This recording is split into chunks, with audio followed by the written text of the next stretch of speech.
Rashad, why you didn't hit me up? Hey, Rashad. What's up, Rashad? Thank you, Rashad. Brother, I love you, brother. What's up, Rashad? What it do, boy? Hey, Rashad. Yo, what's up? What's down? My name is Rashad Milligan. If you're new to the channel, this is the road to 10K subs, man.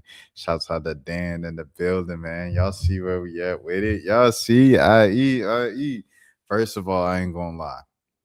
It feels good to no longer have to hold my microphone the whole time and have it fumbling when I'm trying to go to a different page and navigate on the computer. It feels good, man. Yeah, the camera looks good, the lighting looks good. Of course, you know, we got this, man. We like 3,000 away from getting some tape, bro. I'm not even gonna lie to you, man. Oh yeah, you know, I got the fro, man. Got the fro out right now. You know what I'm saying? It wasn't intended to be a fro, but hey, it just ended up like that, and now we here. You know what I mean? So with that being said, let's get to it, man. Let's get to it. We got a few things, and I ain't trying to be up too late. It's already late, so let's get into it, man, without further ado. Okay. Dr. Janell Smith. We saying rest in peace to Dr. Janell Green Smith, the midwife who advocated for Black maternal health, who passed away from childbirth complications. Rest in peace to her.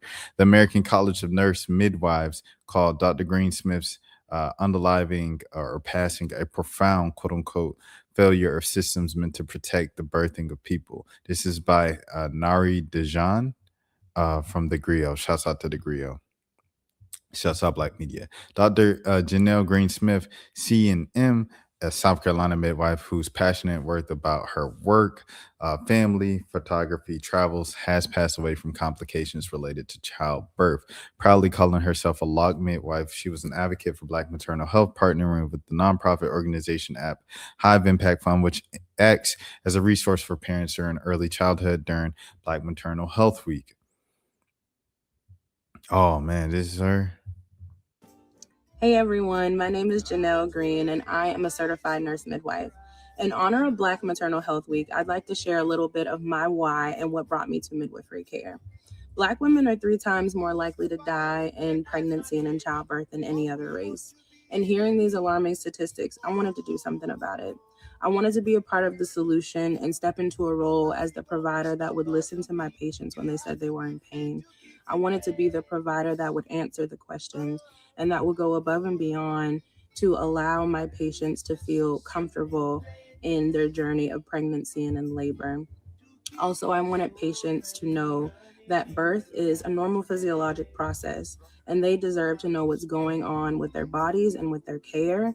And leaving no questions unanswered at any prenatal visit or during labor has always been my number one goal in this role. With that being said, I would like to tell all Black mothers all over the world that I see you, I salute you, I honor you, and your midwife will always support you. That's tough, man. Rest in peace to her. The fact that this was something that she fought for, that she was going for, and it ended up being the thing that she passed away from. That's always like eerie and sad to me. In a statement posted on social media, the American College of Nurse Midwives called Dr. Green Smith's passing a quote-unquote profound failure of the systems meant to protect the birthing people, that a Black midwife and maternal health expert passed away after giving birth in the United States is both heartbreaking and unacceptable, the statement said. Her passing underscores the persistent and well-documented reality that Black women, regardless of education, income, or professional expertise, face disproportionate risk during pregnancy and childbirth due to systemic racism and failures in care. Oh, that's so terrible. Dr. Green Smith became a certified midwife in 2021 and received her Doctor of Nursing practice in 2024. On Instagram, she wrote about how the passing of her mother in 2023 almost prevented her from pursuing the DNP and that she withdrew from the program and re-enrolled the next year. Quote unquote. Moral of the story: the strength he gives in the storms of life is sufficient to carry you through any hurt if you allow it, she wrote in a post reflecting on her journey outside of the midwifery. Dr. Green Smith was a photographer, calling herself, quote unquote, a certified nurse midwife, catching babies in angles. With her camera, she captured everything from engagement shoots to baby announcements to family portraits. Green Smith was just in her early 30s when she passed away. GoFundMe has been posted to help raise money for Dr. Green's husband, Daquan, and her newborn. Oh my goodness. Mm. Mm-mm-mm. That's tough, man. That's tough. Hey Adonis, by the way. That's always tough because it's like she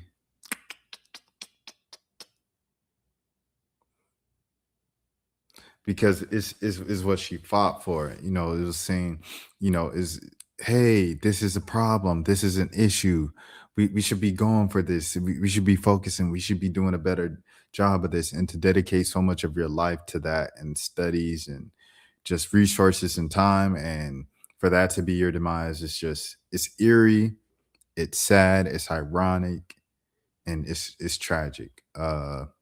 If anything, to honor the legacy and the memory of Dr. Janell Green Smith, please, please, please, please, please, the powers that be, please, let's continue to focus on the issues that surround Black maternal health. And let's please, please, please, just in general, continue to do a better job and be more cognizant of handling Black women with care in all aspects of life, because this is something that it isn't just limited to the medical field. It isn't just limited to the delivery room, but it's in all aspects of life and social circles and civil rights, all of these things, and just day-to-day life. And we just need to make sure that we can continue to do a better job and be more cognizant of protecting Black women, man. And this is a part of it. You know what I'm saying? So rest in peace to the Honorable Dr. Janell Green Smith, and prayers up to her family, prayers up to her husband, and prayers up to her child, who, will have to go their entire lives without their mother. You know what I'm saying? So I want to say that, man. Hello, greetings, England. Shouts out to England, man. E14. Yeah. All right. Next. All right, so this is one of the bigger things. I feel like it's two big things going on in the world of church, but it's the Jamal Bryant state, her dress, and then this Donnie McClurkin thing. The Jamal Bryant, I just didn't want. I feel like enough people are speaking about that they can speak about that. But the Donnie McClurkin thing, I kind of ignored the Will Smith accusations at first, but then the Donnie McClurkin ones came in, so I was like, okay, well, you might as well just attack both of them. Donnie McClurkin, his are a little more, I guess more people took these allegations more seriously, because Donnie McClurkin, obviously has kind of had a public, I wouldn't say struggle, but he's let it be known that something that he used to struggle with, the sin that he struggled with in the past, was homosexuality. So when a man comes out and says, Donnie McClurkin was taking advantage of me behind the scenes, and he was, acting in a way that was inappropriate behind the scenes, and it's another man, you kind of like, okay, this kind of lines up with Donnie. Anyways, these are all allegations, all alleged. You're innocent in the court of law until proven guilty. With that being said, here we go. Grammy Award winning gospel singer and pastor accused of S-ing a young man. Donnie McClurkin denied the allegations in the lawsuit, which were filed by a man who says that he sought the pastor after reading his book about overcoming the curse of homosexuality. Oh my goodness. Jeez Louise, man. All right, let's go. This is written by Matt Amarbita and Rich Shapiro. Donnie McClurkin, a Grammy Award-winning gospel singer and pastor, S-a'd a young man over several years and wrote an apology email declaring himself, quote-unquote, a dirty old man, according to the new lawsuit. Oh, my gosh. This man left the footprints of the... Oh, my goodness. Jeez Louise. And he did it over email, not even text message. I mean, either way, you're cooked these days. Giuseppe Corlito says the lawsuit that he was struggling to reconcile with his sexuality with his faith when he sought out McClurkin in 2003. The lawsuit says Corlito, then 21, then went to McClurkin's church in Long Island, New York, after reading his autobiographical book, which described how God helped him overcome the quote-unquote curse of homosexuality. At the church event, McClurkin talked about how he was taken advantage of as a child, which resonated with me because that's similar to my story, Corlito said in an interview with NBC News. He said that he was brought to meet with McClurkin after the event, and the man took an immediate interest in him. Quote unquote, at first it was all innocent and what I thought was mentoring, Carlotto said in the interview, but he now believes that he was being groomed from the start. McClurkin began to take advantage of Carlito during Pray the Gay Away spiritual sessions. What in the world? The lawsuit. Oh no, Donnie. What do you do when you send all the words in? Seems like oh, yes, stand. Shout out to Donnie. Wrong time to shout out Donnie McClurkin, but gospel legend, sensational musician, horrible allegations. Just to make that clear, sensational musician, horrible allegations. All right. Pray the Gay Away spiritual sessions, the lawsuit says, and the abuse. Sorry. Escalated over the next several years. During this period, Carlito worked as McClurkin's assistant and regularly traveled with him, according to the lawsuit. Carlito, quote unquote, struggled to process these incidents of SA as McClurkin was both his mentor and employer, making it difficult for him to speak out against the stuff that he had suffered, the lawsuit says. Goodness gracious. An attorney for McClurkin, now 66, says the allegations are, quote unquote, categorically false. Quote unquote, at no time did Pastor McClurkin engage in any form of SA, or S force of Mr. Carlito. The attorney, Greg Lisi, said in a statement, quote unquote, the claims set forth in the lawsuit grossly mischaracterized their interactions, which occurred over a decade, and some decades over 2 decades ago. It doesn't matter how long ago it was. Wrong is wrong. All these allegations are contradicted by real facts. After an alleged SA at the Niagara Falls Hotel in 2013, the lawsuit says McClurkin wrote Carlito an email apologizing for his actions. Quote unquote, I am the actual epitome of a desperate, dirty old man. Oh my goodness. He allegedly wrote in a message, according to the lawsuit, quote unquote, pawning and groping a young man who is just looking for friendship and a close platonic. Is this supposed to be platonic relationship with someone who he wants looks to for help, guidance, and spirituality? I feel so foul, quote unquote, so stupid, McClurkin added in an email, according to Carlito's lawsuit, which was filed on Friday in the Supreme Court in Manhattan. The gospel singer turned pastor has won 3 Grammy Awards and sold millions of albums. His path to stardom was paved in part by Oprah Winfrey, who in 1996 declared his self-titled album one of her favorite things. But his childhood was brutal. McClurkin wrote in a 2001 book, Eternal Victim, Eternal Victor, that his uncle SA'd him when he was 8 years old, which he believes caused his homosexuality. Quote unquote, a seed had been planted, McClurkin wrote. A seed would be my lot to struggle with for many years to come. Quote unquote, he said things in the books that reading scripture had helped him overcome the struggle. Quote unquote, there are many more things that need to be done to break this curse of homosexuality. That's another book, McClurkin said. Carlito says when he wrote McClurkin's book, he felt an immediate connection. They both grew up poor in New York, and he says that he too was SA'd by a relative as a young boy. Carlito, he said he then went to McClurkin's church and followed his guidance, hoping for more of the same outcome. Quote unquote, I truly believe that he was fully delivered from homosexuality.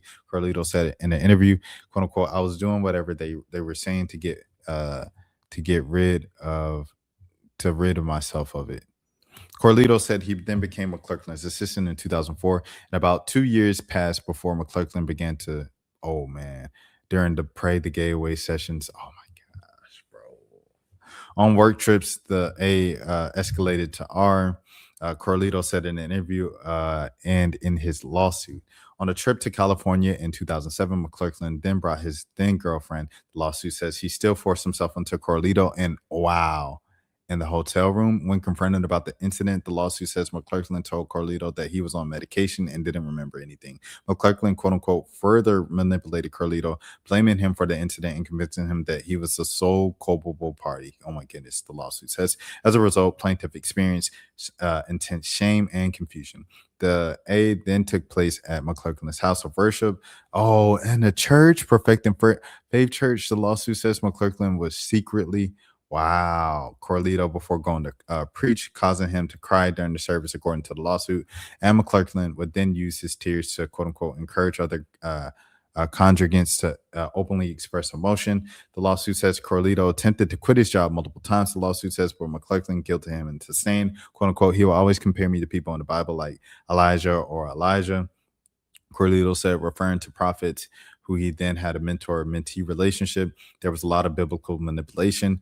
I thought I was to blame, Carlito added. I was brainwashed to think that my deliverance was wrapped up in him. Oh, my goodness. He finally quit in 2008 and ultimately got a job at a major airline, but McClurkin continued to pursue him, the lawsuit says. Geez, Louise. McClurkin's public profile grew during the period Carlito says he was preyed on. The acclaimed gospel singer performed at the Republican National Convention. I did not know that in 2004. In 2007, he appeared at a gospel event organized by then-candidate Barack Obama's presidential campaign, sparking backlash from gay rights groups and prompting Obama to issue a public statement saying, quote unquote, I strongly disagree with Reverend McClurkin's views. Carlito said that he then became depressed and unalivened thoughts in the years after the Niagara Falls hotel incident in 2013. He attempted to take his own life, and afterward, he briefly returned to McClurkin's church. Quote unquote, I thought, quote unquote, well, if you strayed from God, you've got to go back to God, Carlito said. But as soon as he decided to leave the church and cut off all contact with McClurkin, Carlito says that it wasn't until last year that he came across an email McClurkin sent in the night at the Niagara Falls. Quote unquote, I know I apologize for my wrong attitude from Wednesday, quote unquote, but I want to apologize for all my behavior that has been doing wrong and put you in the wrong place, McClurkin wrote. According to the lawsuit, he seen them Diddy allegations, and he said, oh, let me apologize right now. But this was 2013. So what was this? This was Bill Cosby. When did Bill Cosby have his first allegation? Bill Cosby first allegation date. Let's see that. It was 2014, 2015. So this was before Me Too. This was before Bill Cosby's. So he just did this off of just pure guilt. He knew what he was doing was wrong in the church, allegedly. Yeah, man. Crazy, right? Crazy. What do you do? All right. When your back's against the wall. All right. Seems like you just stand. All right. After you've done all you can. After you done. All right. I thought, well, you strayed away from God, but you gotta go out of the lawsuit. Here we go. Quote unquote, I have no one, ... and I feel it more than ever, but I was horribly wrong for trying to force you into something that you were consistently saying no to. McClurkin says, oh, he's cooked. According to the lawsuit, I am too old to be like this. Oh, no, he's cooked.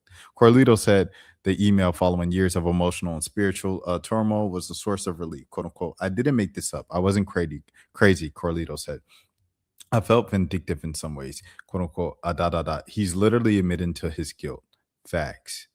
Jeez Louise. The suit is being filed under New York City's gender-motivated violence protection law, which was created in 2022, extended the statute of limitations for plaintiffs to sue over SA allegations. The 2-year window closed in March 2025, but the parties have, in some cases, entered in what's known as quote-unquote tolling agreements, which extend the statute of limitations. Carlito's lawyer, Thomas Giaffra, says that he hopes that the lawsuit will provide his client with compensation, closure, and quote unquote some measure of justice for what happened to him. Giaffra said McClurkin quote unquote took advantage of someone who was quote unquote confused and had problems accepting his sexuality coupled with his religious beliefs. It's really sad. Carlito said that he is now much in a better place. He's married and no longer feels tormented, quote unquote. Ever since I did embrace my sexuality. Oh, so he married a man. Stop trying to change it. The weight of unaliving myself has left me. Corlitos told NBC News, quote unquote, things are being a bit more complicated when it comes to his faith. He said he's tried to go to church, but he's been unable to sit through an entire service, quote unquote. I listen to praise and worship music still, and that's what I consider church, Corlito added, quote unquote. So in many aspects, though, I lost friends, community, my religion, quote, I found myself, my family, my peace. Jeez Louise, bro. That is just tough. That is tough, bro. After you done all you can, you just stand. That's tough. Donnie responded apparently through an Instagram live with a statement. This is from somebody else's YouTube video, so you already know how that goes. If you don't know how it goes, it's a risky thing. It could get copyrighted and taken down. But shouts out to joy105.com. I'm already subscribed to them. All right, so I'll thumbs up it. And I'm gonna skip to the thing. All right.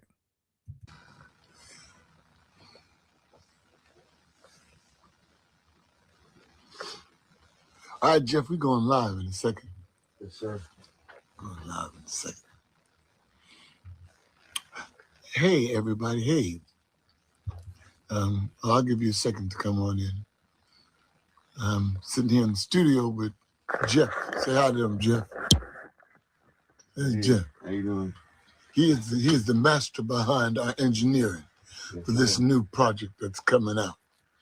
And he has gone through heck and high water with me. And he's kept me afloat. So, yeah, I see some of y'all are coming on now. Excellent. Hey. All right. So listen, I'm in the studio.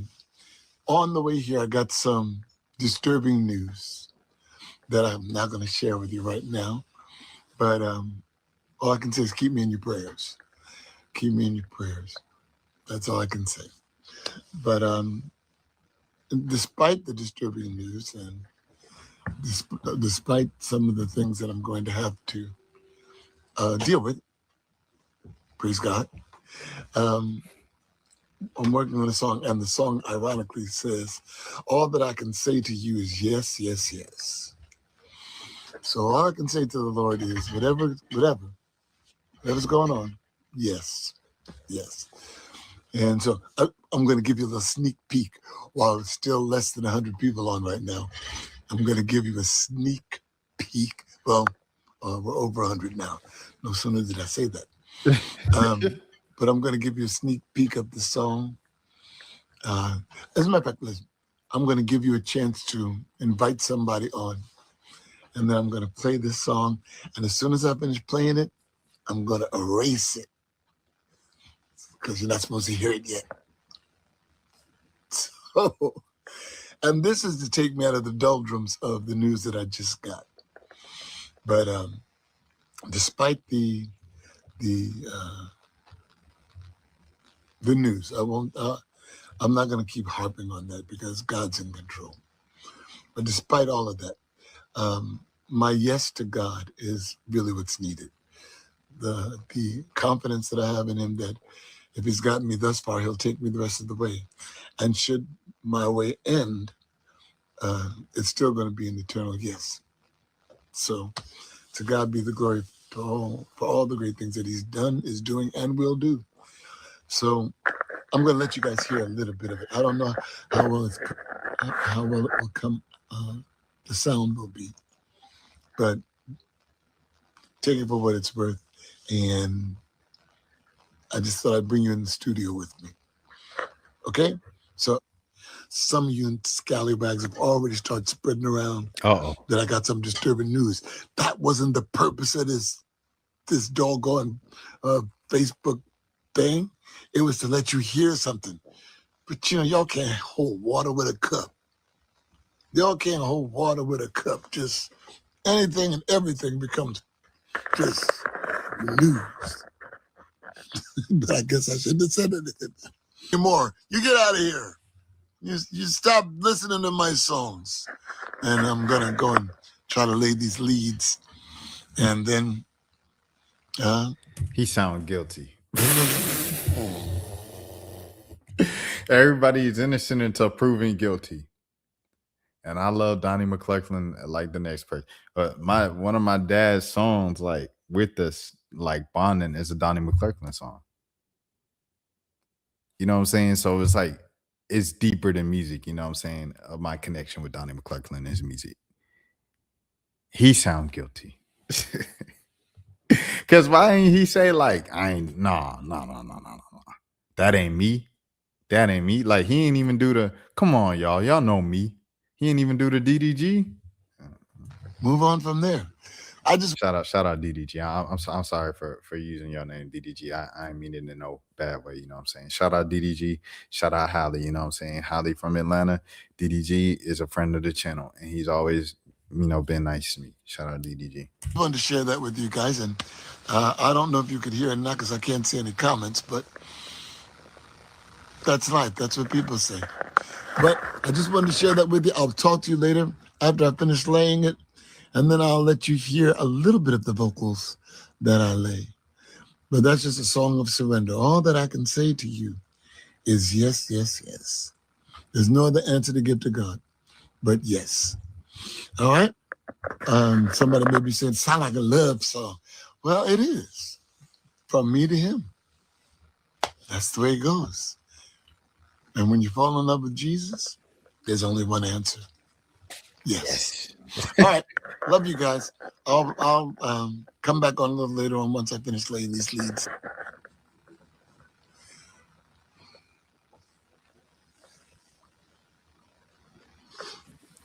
All right, Jeff, we're going live in a second.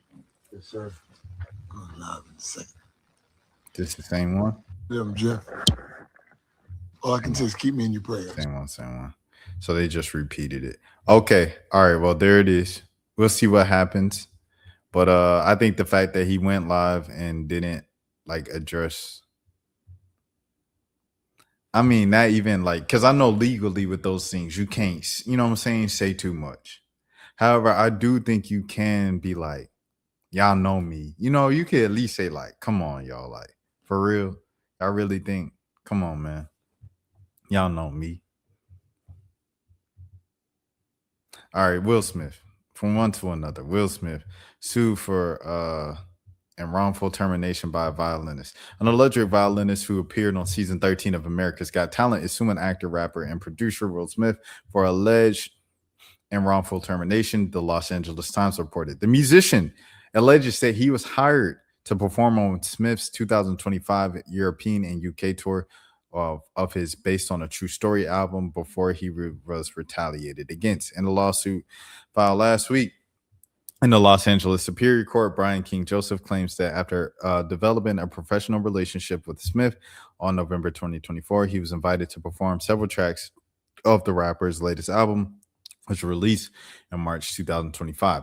The violinist went on to share the stage with Smith and his band twice in San Diego and was invited to perform with them again at the House of Blues Mandalay Bay in Las Vegas. According to the lawsuit, Smith and Joseph ended up spending additional time alone, where Smith allegedly shared with the violinist, quote unquote, "You and I have such a special connection that I don't have with anyone else," along with other statements suggesting an affinity for Joseph. The Times reported. No. When Joseph joined Smith for his band for the Las Vegas show, it was the Superstars team that booked hotel rooms for everyone. Hold on, let me see. In the complaint, Joseph claims that he left his bag, which contained his house key, his room key, in a van that took the band to a rehearsal, and that later, when he requested his bag, it was somehow missing before eventually being located and returned to him. He then alleges in the suit that when he returned to his hotel room that night, there were signs that someone had been in the room without his permission. Quote unquote, the evidence included a handwritten note addressed to the plaintiff by the name that read, "Brian, I'll be back later. By 5:30, just us, John Hart, Stone F." The Times reported, and the document said, quote unquote, among the remaining belongings were wipes, a beer bottle, red backpack, a bottle of HIV medication with another individual's name, an earring, and a hospital discharge paperwork belonging to the person unknown to the plaintiff. What in the world?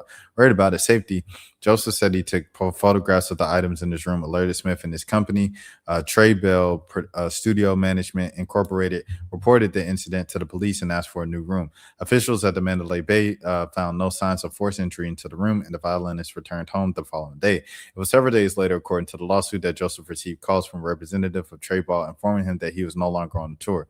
Oh, man.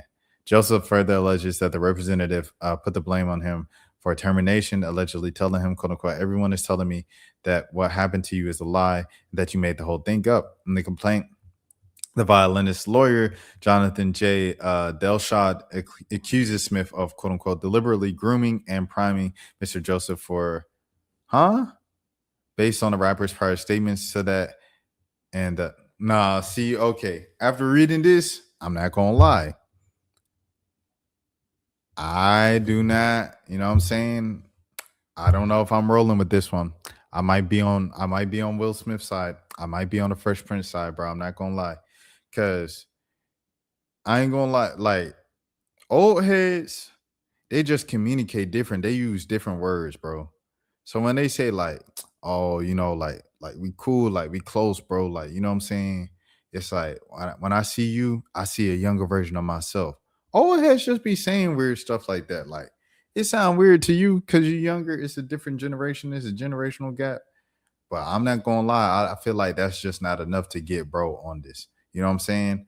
However, the whole thing with the room, everything, yeah, that's weird. The fact that he got fired, that's weird. But to say that Will Smith did this and you was that's a reach, in my opinion. It's all alleged. It'll be figured out in a court of law. Alan B. Grodsky, Smith's attorney, claims are false, baseless, and reckless. And he stated that, they will fight the allegations. The Times reported in the December 26th post to Instagram, Joseph addressed the issue without naming names, saying in part, quote unquote, I can't get into details because it's already a legal issue right now. But the reason I'm speaking out right now is because this is because being fired and getting blamed or shamed or threatened or anything like that simply for reporting misconduct or safety threats at work is not okay. Joseph's lawsuit, which was filed against Smith and Trey Ball Studios Management Incorporated, seeks attorney fees, punitive damages, and compensation to be decided at the trial. Okay, where is the video of this dude? I'm not going to lie, man. Donnie McClurkin doesn't look so good. I think Will Smith will be able to overcome this one.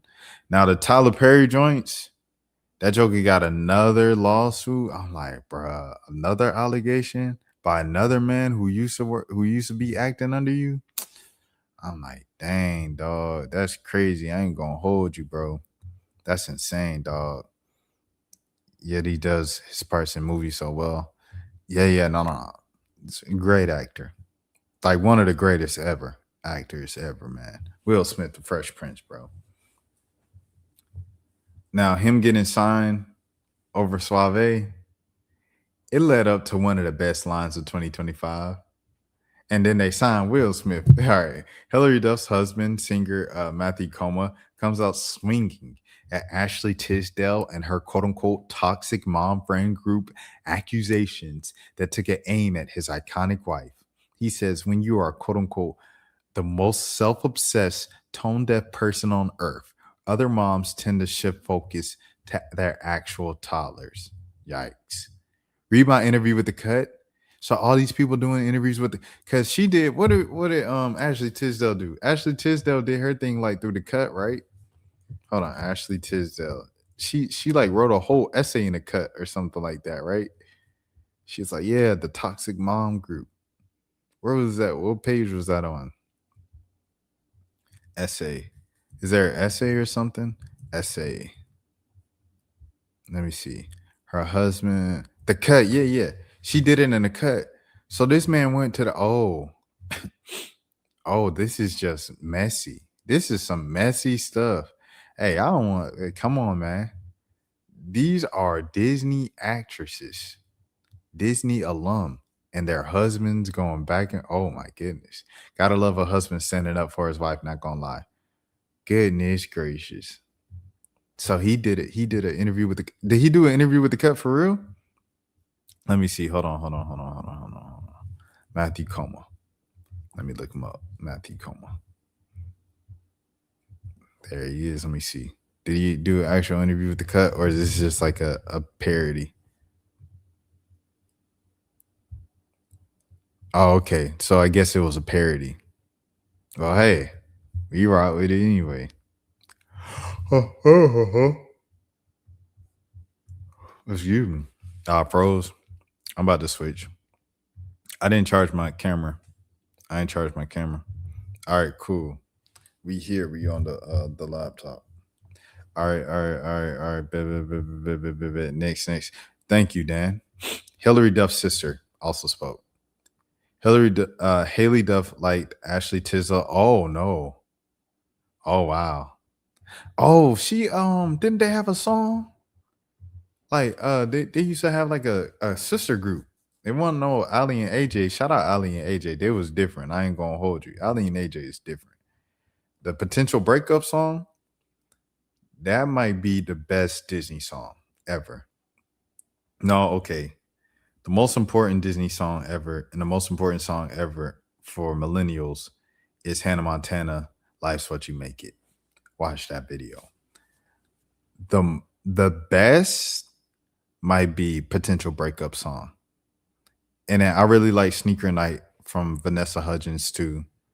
But a lot of other people don't like that song. But I think that's a great song. Like Vanessa Hudgens continuing to try to force a music career that didn't work out. I thought it was cool that she forced it just because like Sneaker Night was so good. I was like, I don't mind. Sneaker Night's good. All right, Haley Duff, like Ashley Tisdale's post about Ashley's claim, says she was in a toxic friend group. Hilary Duff is a member of said friend group. Hilary and Haley, once close sisters, have not been photographed together since 2019, leading to speculation of a falling out.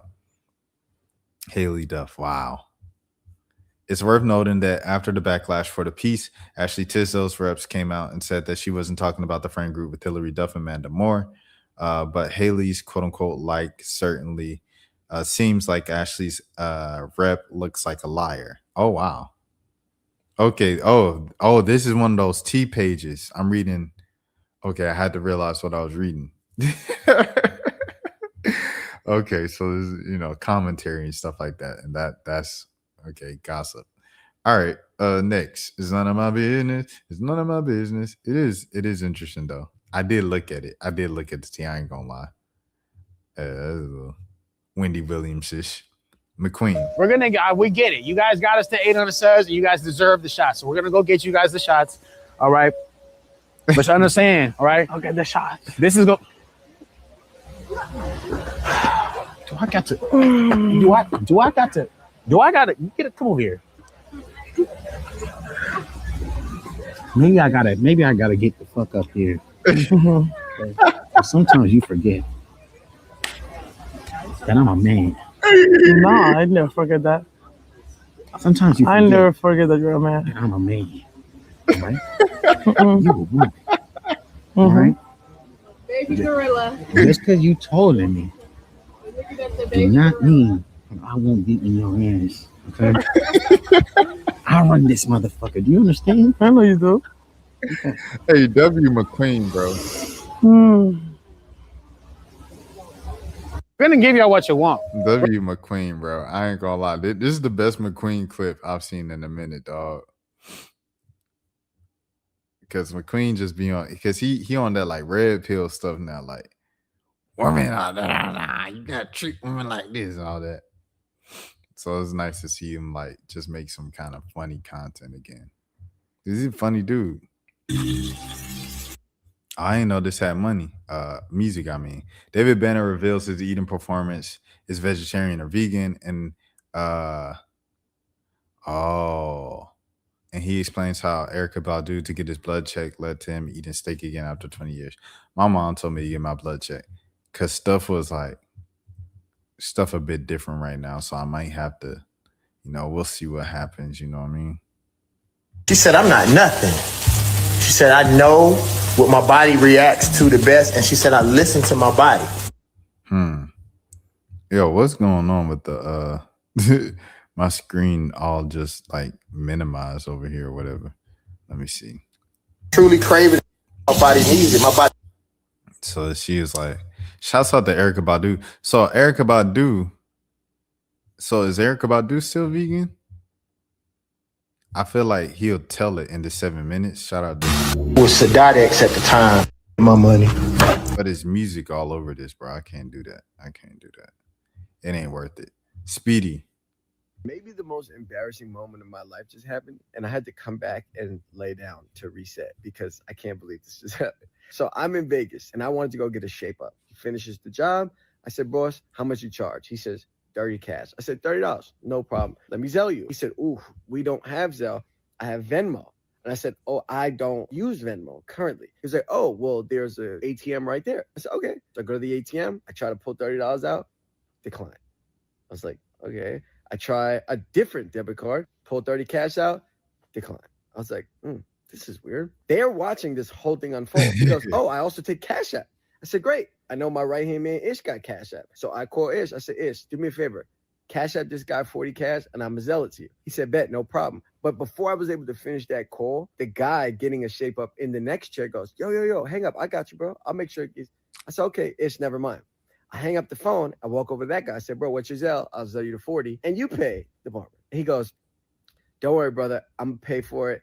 You know, sometimes life has you down. And it's going to be embarrassing. I said, no. I have the money. I just didn't have the Venmo or Cash App on my phone.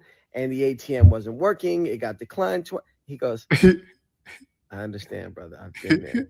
And I said, no, you don't understand. Like, I promise you, I have the money. As a man, like, I want to take care of my responsibilities. Like, I'm not letting you pay for it. He goes, yeah, brother. But as a man, we got to understand sometimes things are out of our hands. And I was like, bro. He started asking me, like, yo, brother, you got kids, man? And I was like, no, I don't have kids. But even if I did have kids, I have $30. Then he offered me a ride home. He's like, where you headed? I could probably drop you up. I said, oh, man.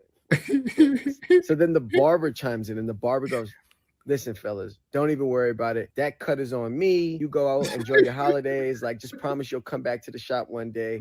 And I said, guys, no, I got the money. And they're all looking at me like, of course you do. You know you got the money. So I re-download the Cash App. By the grace of God, I have exactly $30.12 in the Cash App. So I say to him, bro, good news. I have $30.12 in Cash App. Let me pay you this. But I wanted to tip the guy. I just didn't have any other money in my Cash App. So then the guy in the chair goes, listen, man, like, I'm really proud of you for, coming up with that 30. The tip, I'll make sure he gets tipped. Don't worry about it. Like, I'll pay the tip out of my own pocket. It's my good deed of the day. I said, bro, it's okay. Like, I got the money. But I just realized there's nothing I could have said in that moment that would have saved me. They probably thought I was like super broke, and it was nothing I could have done. I had to take the L. I said, brother, I am so sorry. I'll come back and drop the bread off before I leave. He was like, don't worry about it, man. The guy in the chair tapped me on the shoulder. He said, I got his tip, bro.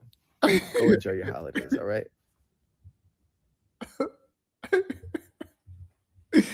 Oh, it's not. My card declined and my bank would not send me a fraud alert text or let me fix it in the app. Alarm forming behind me. I panic and I showed the lady my bank account balance because I can't go out like this.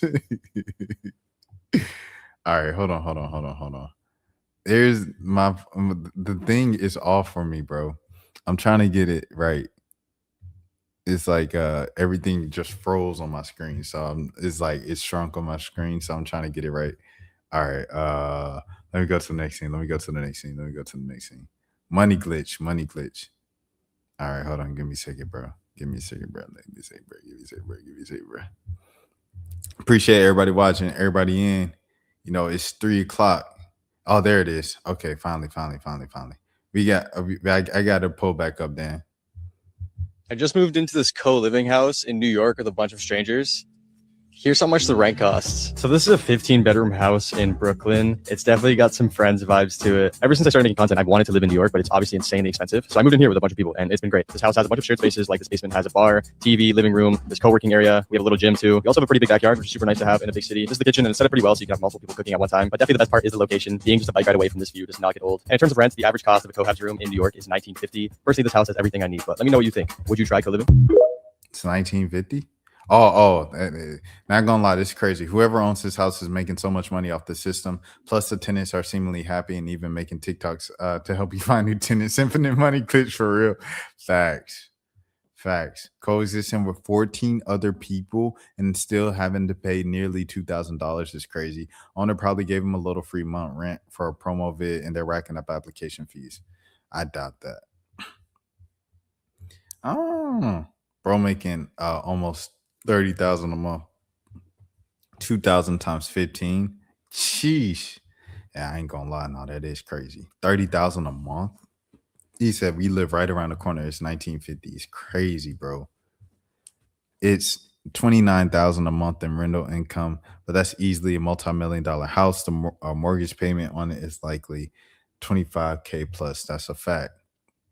That's a fact. But what if you paid off the house? If you paid off the house, and it's literally you get all that money. On that money, yeah. On that money. Let me see what this is. Coach, straight out the coat. Who's hungry? Let me get a cup. It smells crazy good. You got him. Oh, it's Sora, bro. Dang, and he put the question mark. It's Sora. Wow. AI, bro, is terrible. Whole pieces of corn, plantain, everything. Stay warm out here. Appreciate it. Bus coming, but I still got bowls on me. Any Coach? And he had a bus stop. Like, it's just whack. It's whack. Okay. All right. You know what the time it is.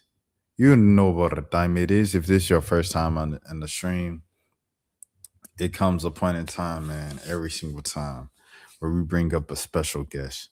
And that special guest just happens to be the same special guest, man. That's my dog. Sonny, what's happening? How you doing? And the special guest is, drum roll, please. Hold on. Let me see if I got a there we go.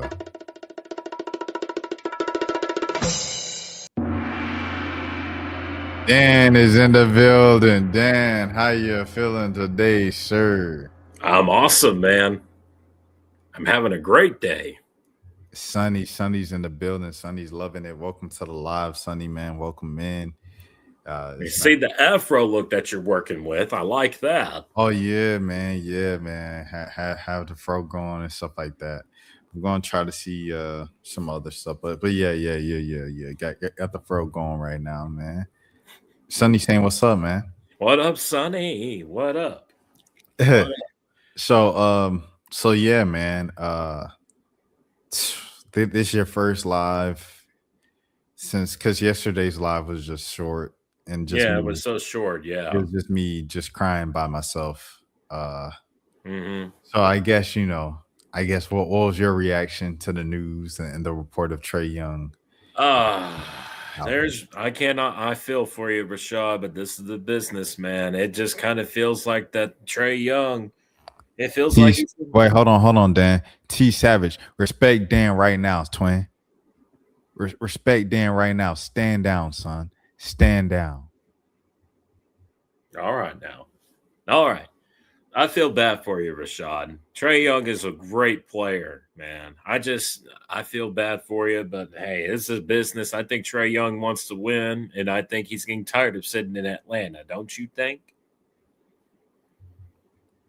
T Savage, I ain't gonna lie. If I'm on meth, and Dan is on crack, I don't know enough drugs to come back with the comeback. But he said what happened to Trey? Yeah. My bad. Trey, he's on the trading block, and it's a mutual thing. The Hawks agreed to trade him, or the Hawks agreed to try to move on from Trey. Trey's team has agreed to find a new team, and so that's what's happening, man. Trae Young is about to get traded from the Atlanta Hawks. I can't believe it, man. There it is, Sonny defending you. There it is, right there. But it's terrible. Like, I mean, you guys know how folks feel, bro. Dallas, I feel like y'all know more than we know how it feels more than anybody else, man. But I mean, I guess at least for Atlanta people, be We know how it feels. Yeah, I mean, at least there was kind of like a heads up here. Yeah, this is getting very, very interesting, man. I feel like that Trae Young, it feels like that he's given the city of Atlanta so much and whatnot. It's just, I do think that Trae it wants to win as bad as he does, but it just feels like that maybe Atlanta's just not the right team, right fit for him, you know? And I feel like if Trae was able to go to a good team where he can get a lot of support and whatnot, I think a team maybe like the Lakers would be interesting, but I don't know if the Lakers can afford him. I don't know. The Lakers would be crazy because it's like, you know, you think people complain about Trae's defense now. Just imagine him next to Luka. Oh my gosh. A lick of effort on defense. And then LeBron doesn't care on defense anymore now at his old age.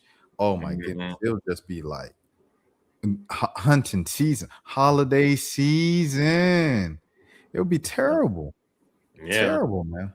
But I mean, but what I'm seeing with these proposed packages and offers and stuff for Trae, they just Are they that bad? They're pretty bad. I'm not gonna lie. See, the thing is, the Trae thing is Trae's an expiring contract with a lot of money right now on it. So you have to kind of like give up a big contract to get him. And then, but you know, you also have to like understand that you might not keep Trae Young long term because Trae wants a max contract. Who wants to give Trae Young a max contract? Who wants to just, you know, kind of depend on that? And it's like, I don't know. I don't know who wants it. Like maybe like it seems like the Wizards want to give him a max contract. And apparently Trae is like interested in going to the Toronto Raptors as well. And the Raptors might be interested in him. So do they have the money to give him a max contract? They took on Brandon Ingram. Of course, Scotty Barnes is going to have to get paid. That's his franchise. That's his team. RJ Barrett's probably going to get a nice penny too. So, like, do they have the money for a max contract with Trae Young? I don't know. So, I don't know. It's a tricky thing because wherever he goes, he's going somewhere that's going to give him a max contract.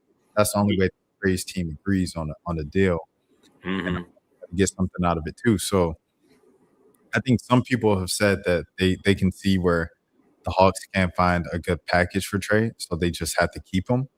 Yeah. Through the off season and then get something done in the off season. I don't know.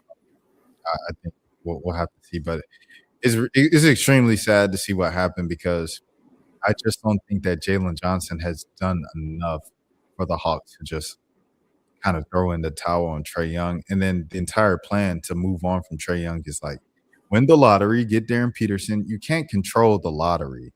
Like, where did this concept come? Oh, you win the lottery, and it doesn't work like that. The ping balls have to bounce under the direction of you for it to work. So, yeah, that's the biggest thing too. Yeah. So, yeah, and another part of this, a reason why I brought it up to you, Dan, is because another kind of theory was this could be a three-way deal, a three-team deal, where AD ends up in Atlanta and Trae gets the big contract that kind of helps facilitate that to match the money up. You know, where Trae goes to Washington, AD goes to the Hawks. Yeah, and we would get Ricochet, and we would probably get the Hawks pick, I guess. But the Hawks are very reluctant on giving up that pick and Ricochet. Sacramento, I think Sacramento is definitely a team that Jeff Teague has suggested on Club Hot Tony, but I don't know if Sacramento's just hell bent on bringing on Trae Young, like according to other insiders and reports and stuff like that. I do not do sports betting. I do not either. Okay, yeah, but I mean, but we predict sports and stuff like that, like So if people want to take what we say and then use it for sports betting, it is what it is. But yeah. But yeah, back to the Trae AD thing. Yeah, that Pelicans pick that ain't happening. Well, I mean, I could see what you're saying. Like a 3-team deal would actually make some sense, but Dallas would want that pick that Atlanta has the New Orleans pick, basically.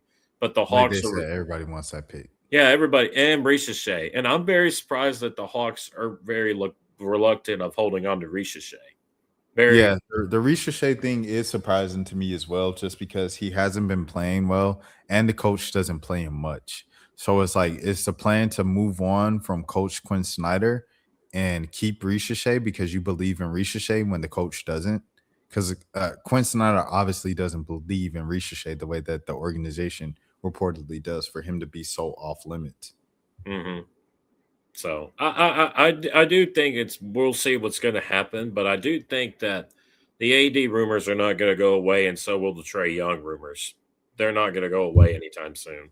I think on paper, if you trade, it's just like this hypothetically on paper. If the Hawks traded that pick and Ricochet, you're giving up 2 number 1 picks for a 30-something Anthony Davis on it doesn't even sound, you know what I'm saying? So it's like, even if Ricochet hasn't lived up to the expectation of a number 1 and he came out in a year that was really bad of just a weak draft, it's still a number 1 pick. And the Pelicans pick is still probably going to be maybe top 5, more than likely a top 5, top 3 pick. So, and potentially a number 1 pick. So you're talking about 2 number 1s for Anthony. Get the heck out of here. Hanging up the phone on Dallas. And that's what the Hawks have reportedly done so far. Yeah. So I don't know why the Hawks want Anthony Davis so bad. I don't know either. I don't know why they want him. I don't know. I don't know what the Hawks are doing. But putting Trae it's just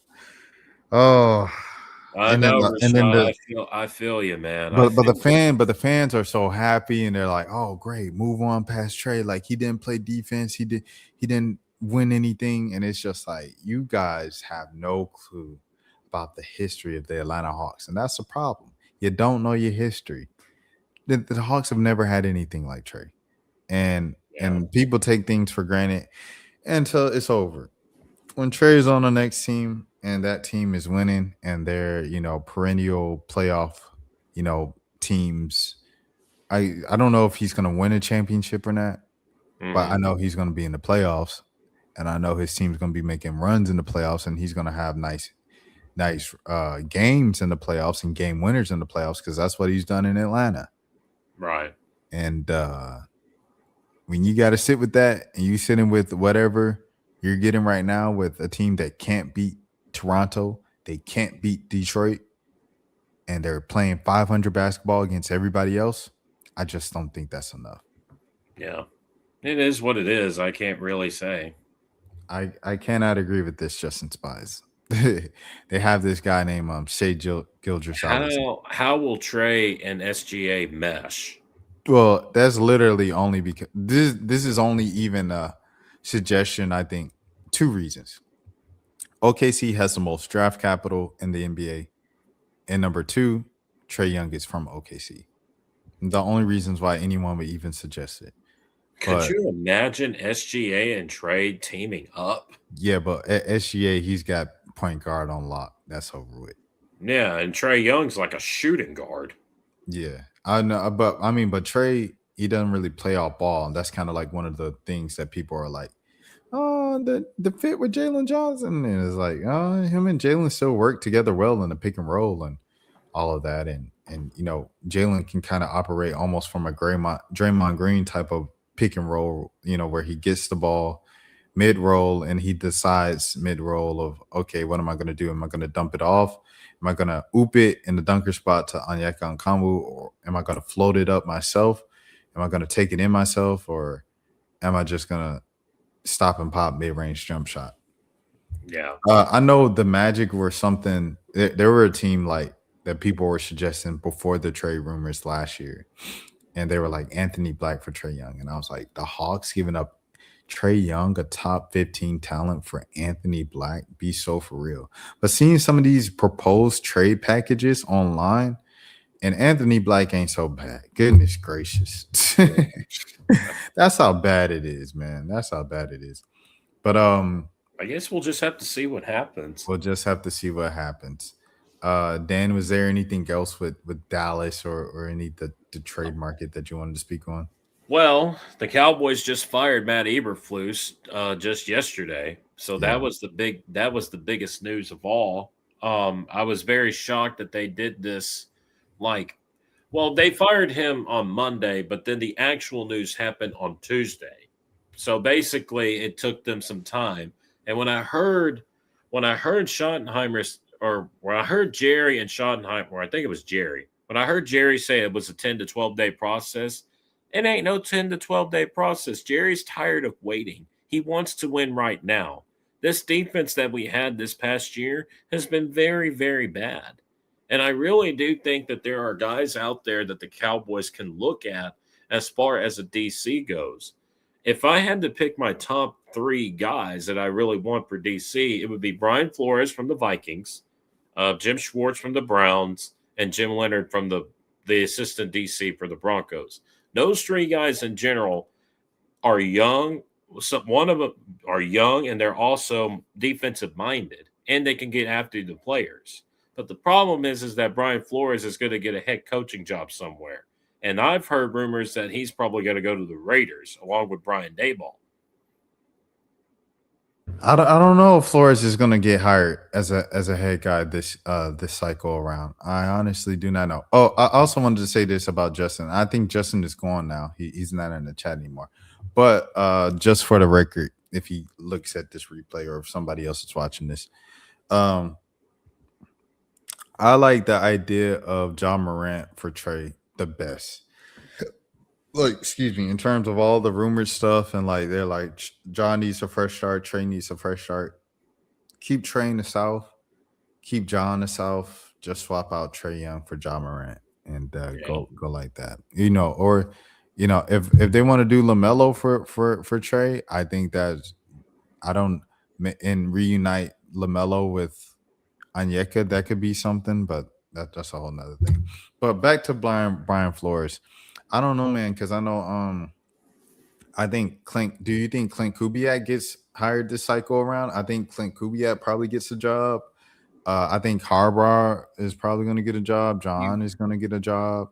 Now, I've heard that John Harbaugh is being looked at by the Giants, and that would be a worse nightmare for the Cowboys. If he goes to the Giants, that makes it a lot tougher because John Harbaugh is a hard-nosed coach.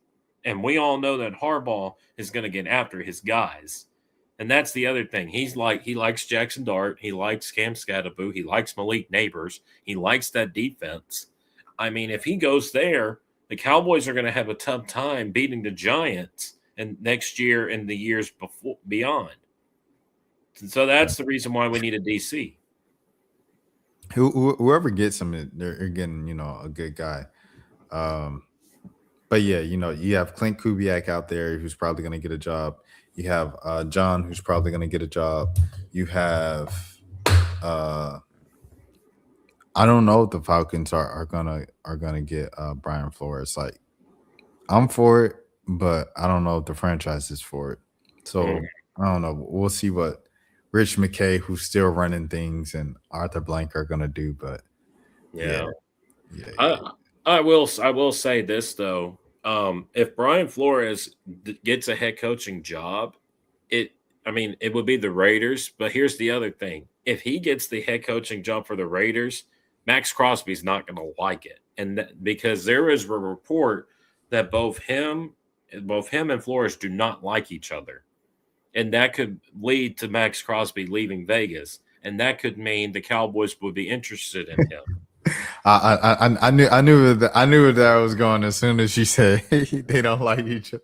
I knew where that was going then, but it's true. It's been a report out there saying that. Yeah, no. I hear it. I hear what you're saying. But it was, also like the Clint Kubiak to the Raiders thing is also something that I'm hearing. That's what I've also heard too, because Clint Kubiak is getting a lot of interest. Yeah. Especially after the year that Seattle's having, like, yeah, who wouldn't want him, So yeah. I also heard that the Titans are interviewing Jason Garrett for their head coaching gig, and I'm laughing so hard over here. Man, the Titans I feel like they're really poor poorly ran organization. Like, you know how people say it can always get worse. The Titans are literally the worst. I It feel can so always bad be for worse. Jeffrey Simmons. Jeffrey Simmons deserves better, man. Yeah, but you think about AJ Brown, Calvin Ridley, Derrick Henry, Pollard, Malik Willis. Mm-hmm. This just is bad, bro. It's bad. That so is bad right now. Speaking of Malik Willis, I hope he goes to the Falcons. Ooh. I mean, the Falcons don't have a quarterback for next season. Yeah, and they restructured Kirk Cousins' contract too. Yeah, Penix is excuse me. Excuse me. Penix is hurt, so he's out for most of the year. So they need a guy. So Malik Willis should be that guy. Did you hear that Matt Ryan is probably going to get the president of football operations for the Falcons? Yeah, but here's the thing, is Matt Ryan actually going to make any calls, or is it just a face of the name? Because as you just mentioned, they restructured Kirk Cousins' contract. How do you make a move like that with no general manager, no team president, and no CEO? Who did that? That makes sense. And the guy who was the team president and the CEO before, Rich McKay, is still with Arthur Blank, the owner, and Arthur Blank Enterprises, Arthur Blank Entertainment LLC Incorporated, whatever the name of the company is. But he isn't with the Falcons anymore. But someone magically just renegotiated and restructured Kirk Cousins' contract. Yeah.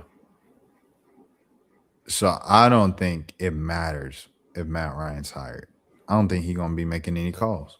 I think it's just be a face.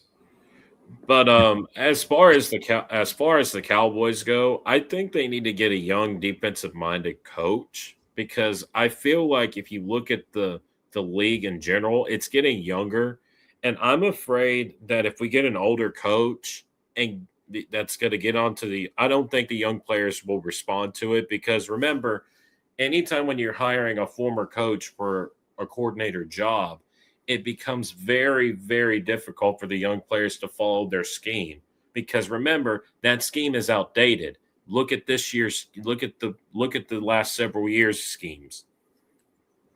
That's the biggest thing. No, 100%.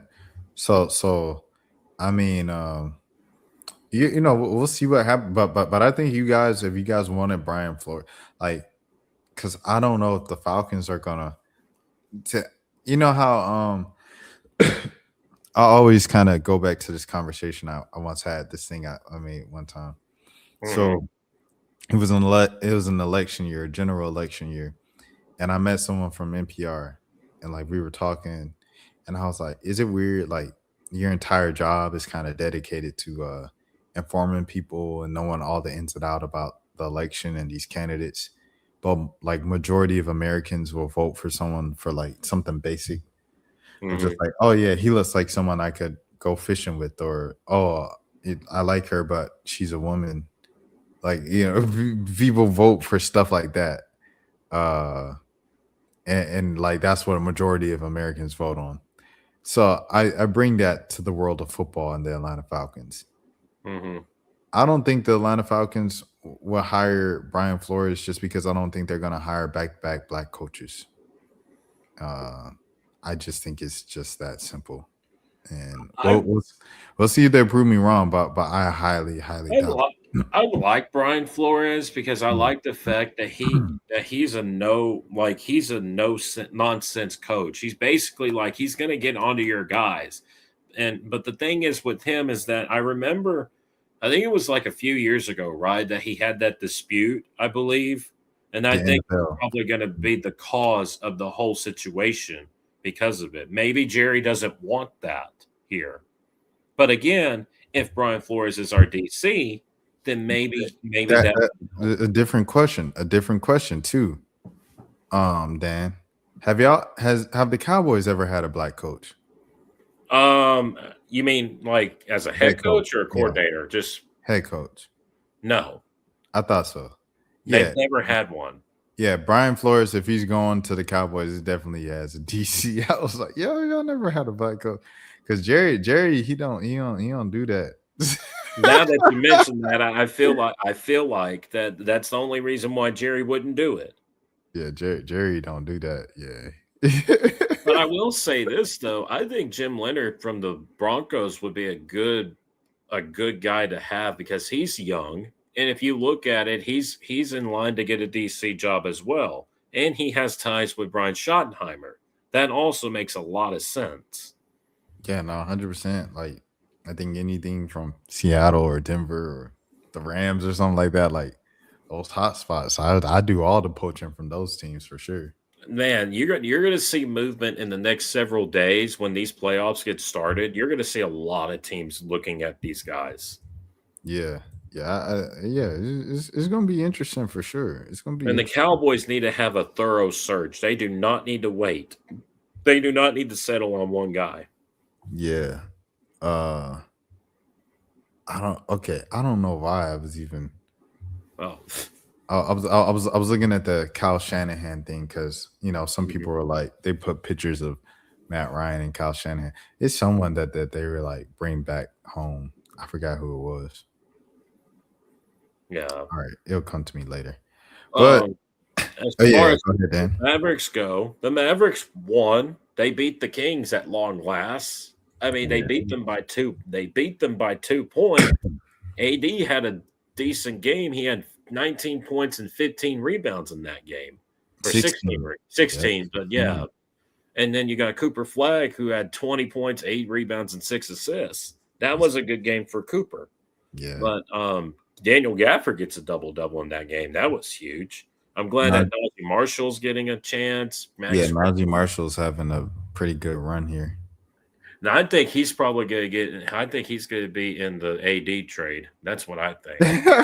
Could you imagine somebody would put Najee Marshall with the AD trade? That would be crazy. Yeah, it was a nice rotational player to get. Answer me this, Rashad. Yeah. So I remember AD says that he loves to get up against DeMar DeRozan. What's the connection between those two? I know that they're good competitors when they go up against each other.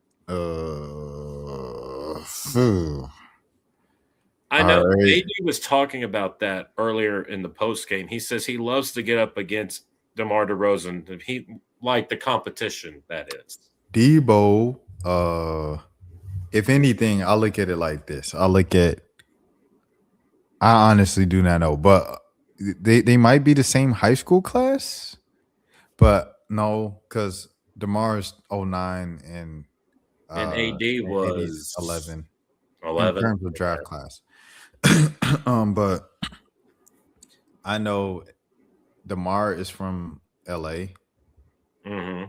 AD's played in LA. Yeah. AD is from Chicago. DeMar has played in Chicago. I honestly do not know. I know, but DeMar is real close with LeBron. I know that.